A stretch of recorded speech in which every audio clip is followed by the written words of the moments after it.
எப்பெல்லாம் உடைஞ்சு போறோமோ அப்பெல்லாம் உடைஞ்சு போன எல்லா பீசஸையும் ஒன்றாக்குகிற கர்த்தர் நமக்கு உண்டு. அவருடைய அன்பு நமக்கு உண்டு. நீங்களும் நானும் உடைஞ்சா அவருடைய உள்ளம் வாடும். ஆமென். அதனாலதான் அவர் ஓடி வந்து அது எல்லாத்தையும் ஒட்ட வைக்கணும்னு பார்ப்பாரு. ஒருவேளை நம்ம இன்னைக்கு உடைஞ்சு போகிறோம் அப்படின்னு நம்ம நினைக்கலாம். But when you break down, remember God breaks down. இந்த தேவ மனுஷர் ஒரு பாடலை பாடும் பொழுது இந்த வரிகளை அவர் எழுதுவாரு.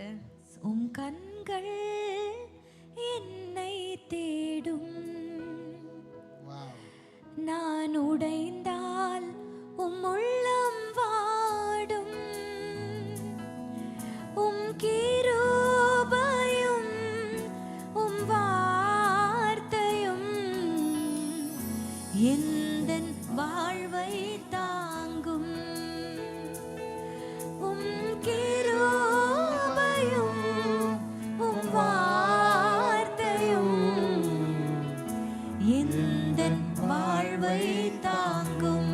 சொல்லாம பலவீனன் பலவீனன் என்று சொல்லாமல் பலவான் என்பேனா, சுகவீனன் என்று சொல்லாமல் சுகவான்